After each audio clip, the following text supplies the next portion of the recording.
Anda kembali menyaksikan laporan 8 Malam Garuda TV. Ya, pemirsa, pilkada merupakan sarana demokrasi guna menentukan siapa pemimpin yang berhak menjabat di suatu daerah. Salah pilih pemimpin maka akan berdampak pada pembangunan bangsa seperti daerah-daerah yang sedang membangun di timur Indonesia. Nah, saat ini telah hadir bersama kami Maximus Tipagau selaku calon Bupati Mimika, Provinsi Papua Tengah dan pengamat kebijakan politik Riko Noviantoro. Kita sapa terlebih dahulu. Selamat malam rekan-rekan. Malam. Selamat malam Pak Maximus dan Bang Riko ya. Iya. Suatu kehormatan bisa bergabung bersama kami di laporan 8 malam bersama rekan-rekan. Ini saya ke Bang Riko terlebih dahulu, pertanyaan pengantar Bang. Sebagai pengamat kebijakan publik, apakah Bang Riko ini sepakat bahwa pilkada ini merupakan suatu ajang pergantian kekuasaan yang tentunya ini menentukan bagaimana pembangunan ke depannya di suatu daerah? Ya benar. Demokrasi adalah siklus menjaring pemimpin terbaik ya. Kita sebut kata siklus ya. Artinya dia ada sebuah putaran di mana untuk menjaring putra-putra terbaik. Kenapa harus putra terbaik? Karena hanya putra-putra terbaik sajalah yang kita yakini bersama mampu membuat sebagai macam terobosan-terobosan kebijakan yang nantinya berdampak pada pembangunan masyarakat. Kebijakan itu memang endingnya itu adalah meningkatkan kesejahteraan titik. Nggak ada lain. Kesejahteraan ya? Betul. Orientasinya bagaimanapun gejolak-gejolak yang terjadi ujungnya adalah bagaimana kesejahteraan masyarakat itu dapat diprioritaskan pada ujung akhirnya. Oke, saya ke Pak Maximus ya Pak ya. Saya tadi terkait dengan yang dijelaskan oleh Bang Riko terkait dengan kebijakan yang berujung kepada kesejahteraan. Nah, ini salah satu upayanya adalah kebijakan-kebijakan oleh pemerintah yang berkuasa. Nah, mungkin bisa dijelaskan terkait dengan pembangunan terlebih dahulu di Mimika, Pak. Apa yang sebenarnya menurut Anda sebagai calon bupati ini perlu dipercepat untuk mencegah dan untuk mengatasi isu sentralisasi ini yang beberapa waktu ini memang mencuat? Pertama, alhamdulillah puji Tuhan, saya ucapkan terima kasih banyak kepada TV Garuda sudah TV. Mengundang saya. Terima kasih kembali, Bapak. Ini hebat sekali, saya bisa tampil di TV dengan undangan yang mendadak.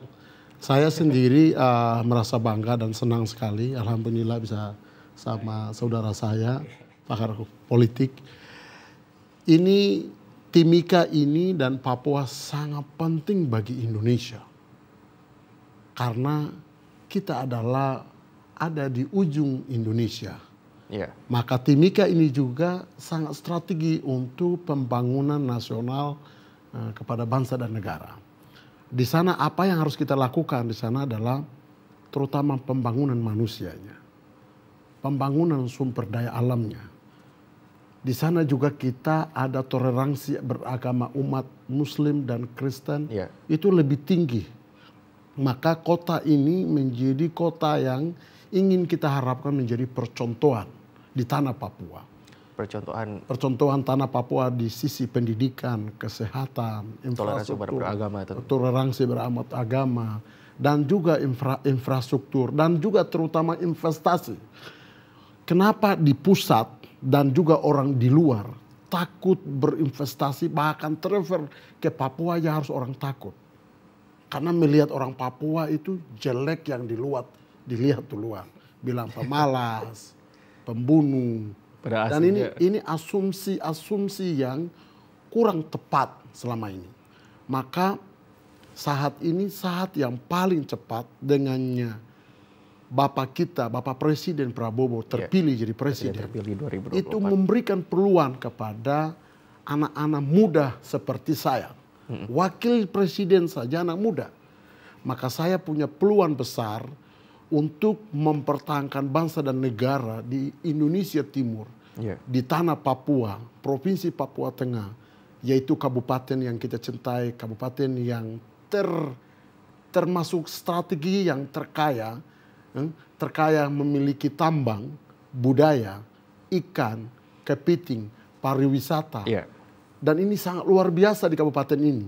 Maka saya ingin membawa masyarakat saya menuju arah pada perantas kemiskinan.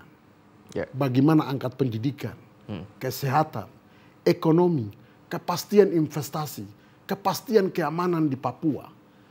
kepastian orang bisa kita kolaborasi antara hitam dan putih, black dan white. Kita sama-sama memiliki bangsa ini seutuhnya, kita membangun Mimika bersama-sama. Baik, tadi juga sudah dijelaskan bahwa Mimika ini memiliki potensi sumber daya alam dan manusia yang tadi sudah disebutkan dan dipaparkan oleh Pak Maximus. Kemudian saya ingin bertanya Pak Maximus, sebenarnya bagaimana nilai strategis sebenarnya Papua dalam percaturan geopolitik global? Geopolitik global ini zaman Belanda sampai hari ini persoalannya tidak akan menyelesaikan persoalan-persoalan di Papua. Tetapi ada cara yang paling tepat untuk menyelesaikan isu di Papua. Pertama, otonomi khusus sudah berikan kesempatan untuk orang Papua menjadi tuan di negerinya. Kenapa orang Papua termasuk saya hari ini kita berbondong-bondong memberikan kesempatan oleh pemerintah kepada kita untuk harus jadi pejabat daerah. Itu paling penting utama. Setelah kita dapat ini kita harus punya komitmen kepada bangsa dan negara. Ini nomor satu. Kedua kepada Nusantara. Ketiga kepada orang asli Papua. Apa orang asli Papua? Supaya geopolitik ini tidak jonggolak lagi di mata internasional bahkan dalam negeri. Ya, isu keamanan, isu pendidikan, isu kesehatan Papua, isu tentang kehidupan orang layak hidup, air minum. Kok masa air minum aja susah? Sementara dia punya Papua kaya raya. Nah ini harus dirubah dengan zamannya era globalisasi dengan anak muda, milenial, digital, transparansi, open and management. Nah ini potensi besar sekali supaya geopolitik ini tidak terlalu lagi compang tindih. Supaya antara orang Papua jangan ada hidup pada antara langit dan bumi. Bagaimana itu bisa realisasikan ke bawah? Kita butuh orang-orang yang kuat untuk bangsa dan negara di Papua oleh orang Papua sendiri. Kita tidak bisa hanya kata-kata atau regulasi. Tidak bisa juga aksi konkretnya. Ya, tidak bisa hanya menyalahkan satu pihak kepada pemerintah pusat. Pemerintah pusat sudah memberikan kewenangan. Ada otonomi daerah juga. Otonomi daerah dan juga anggaran sudah diberikan. Bahkan dari 2 provinsi menjadi 4 provinsi. Jadi 6 provinsi ada di tanah Papua. Nah ini kesempatan besar supaya geopolitik ini tidak terjadi lagi keseimbangan sosial politik di sana. Maka saya optimis dengan kemampuan yang saya miliki. Potensi yang saya miliki. Dengannya ada Bapak Presiden Prabowo. Dengan wakil presiden saat ini anak muda. Gibran Rakabuming Raka. Gibran. Itu akan merubah, kita punya harapan. Kenapa saya punya pengalaman seperti ini? Bapak Presiden itu 3 kali gagal. Bapak Presiden Prabowo orang Papua tidak memilih selama 3 kali. Karena di benak orang Papua adalah yang negatif. Tentang operasi di Papua. Tapi hari ini, tahun ini, orang Papua 100% memilih Bapak Presiden Prabowo. Berarti membutuhkan perubahan di Papua. Mereka sadar bahwa Papua ini kaya.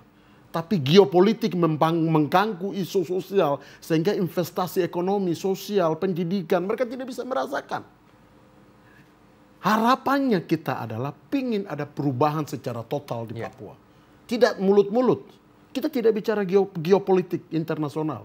Geopolitik dalam negeri.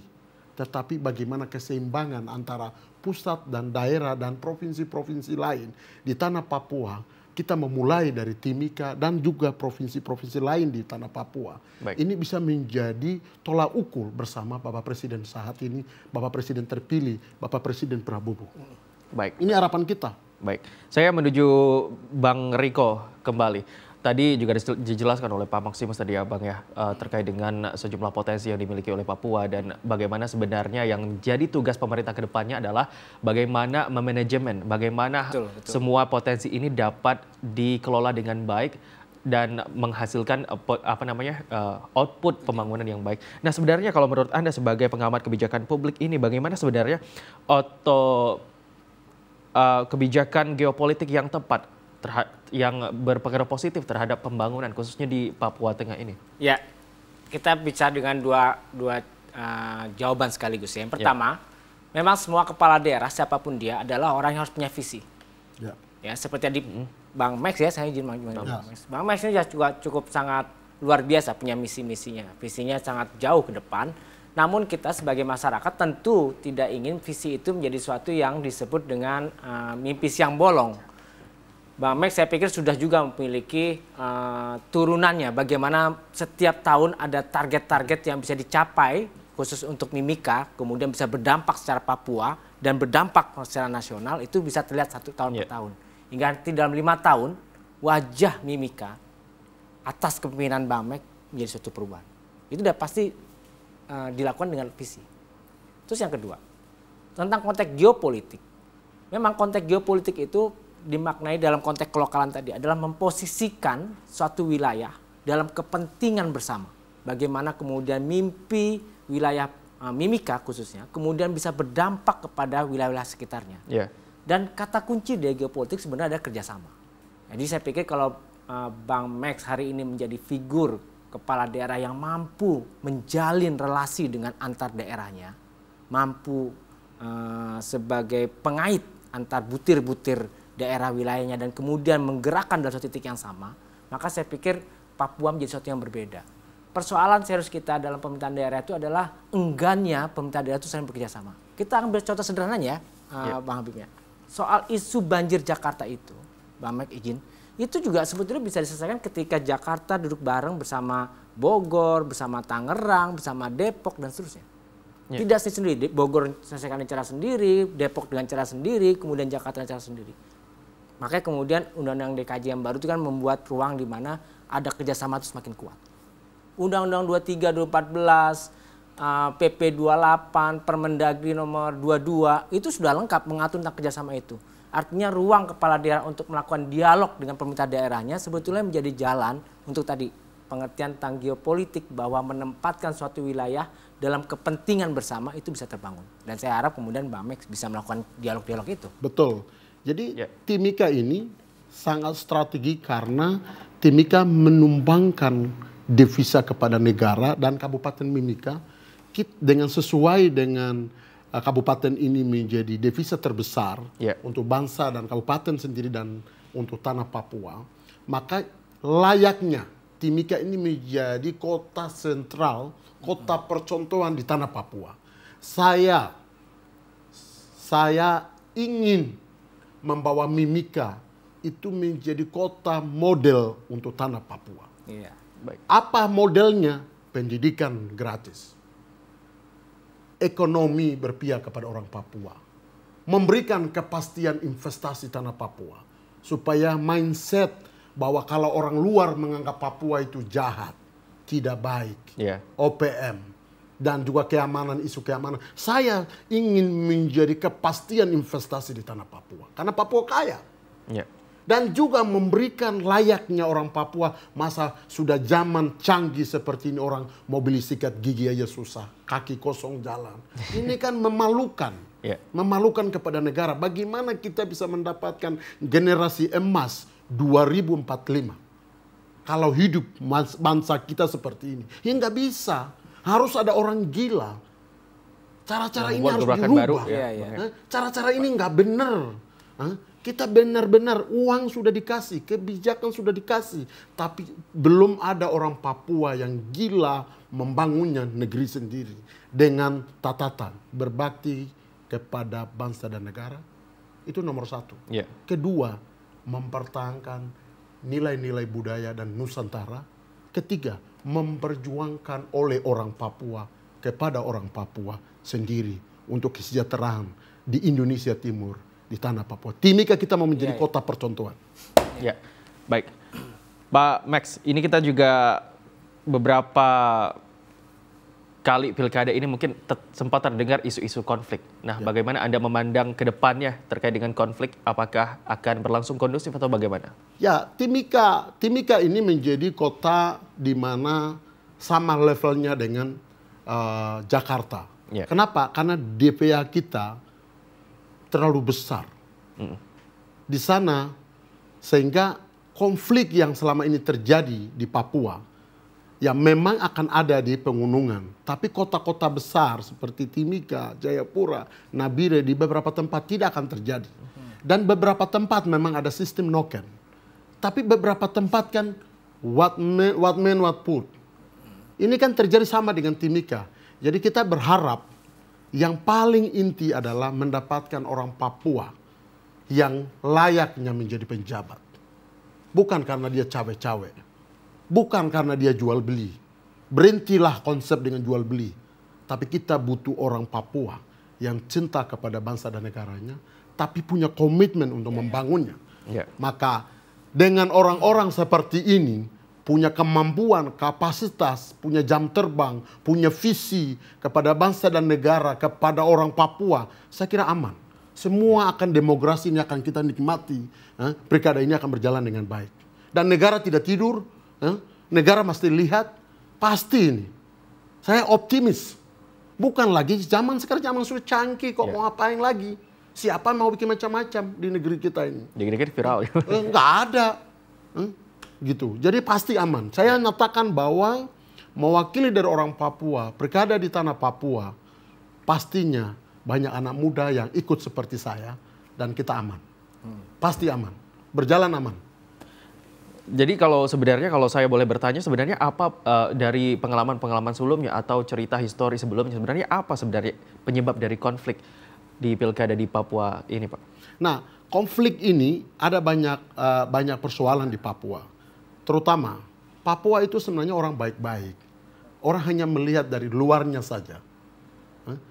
Salah satunya yang harus kita lakukan adalah berkomunikasi pakai bahasa. Bahasa kita banyak sekali di sana. Pendekatan suku, agama, ini sangat penting.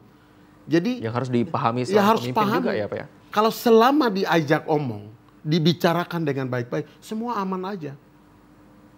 Nah, ini yang pendekatan ini yang penting. Selama pendekatan, saya kira ini sudah dilakukan oleh pemerintah saat ini. Contoh misalnya TNI Polri, ya, penegakan hukum, ya, KPU. Saya kira mereka sudah melakukan hal-hal ini. Jadi sehingga ini kan tidak kembali lagi zaman yang lalu. Zaman sekarang lebih baik lagi. Ke depan kita berharap lebih baik lagi. Betul. Lebih bagus lagi.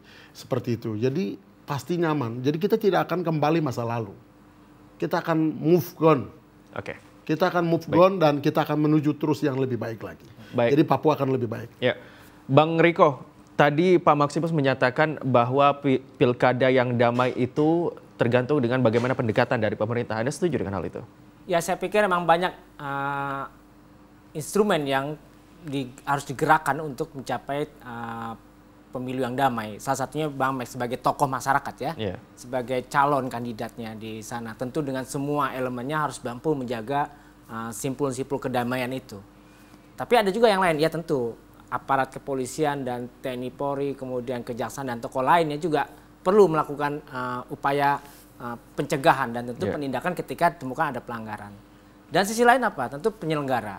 Seringkali kita mencatat bahwa persoalan-persoalan pemilu itu muncul karena ketidakyakinan publik terhadap penyelenggara praktek pemilu. Hingga kemudian muncul isu, muncul gosip dan seterusnya. Kemudian itu berputar begitu kuat hingga menggerakkan masyarakat dalam situasi yang penuh emosional terhadap proses pemilu. Saya pikir peran semua tokoh-tokoh masyarakat untuk menjaga pemilu damai menjadi sangat fundamental di beberapa daerah. Saya pikir Papua menjadi satu hal itu. Tapi saya pengen bicara catatan, sebenarnya gini, Bang Habib. Apa yang dikatakan oleh Bang Max adalah suatu gambaran di mana Bang Max juga sudah memahami konsep-konsep praktek kebijakan. Ada dua rumus praktek kebijakan yang perlu kepala daerah kepala Sumatera. Yang pertama, tidak ada istilah one size fit all. Nggak ada rumus satu daerah tuh akan dipakai daerah lain itu sama, nggak ada. Ini nggak kayak obat dekolgen, maaf ya, nggak kayak obat flu. Di mana satu produk itu bisa dipakai semua orang, tidak. One size fit all tuh nggak ada dalam konsep kebijakan. Jadi Bang Max harus menemukan apa persoalan timikanya, persoalan wilayahnya, kemudian menemukan resepnya sendiri. Bupati lain kepada juga begitu. Nah itu yang disebut dengan praktek tidak ada rumus one size fit all. Yang kedua, looking around us, selalu aja melihat dan mendengar. Rajin-rajinlah untuk datang ke bawah mendengarkan suara-suara publik. Artinya harus disesuaikan dengan kebutuhan dari daerahnya itu sendiri. Iya, itu sendiri. Oke, saya beralih ke Pak Maximus singkat saja, Pak. Ini Prabowo dan Gibran ini akan memimpin Indonesia dimulai dari 20 Oktober nanti. Apa harapan Anda singkat saja? Jadi harapan kami adalah kepada Bapak Presiden Prabowo sehat-sehat dan harus ke Papua nomor 1. Ya. Kan udah sering.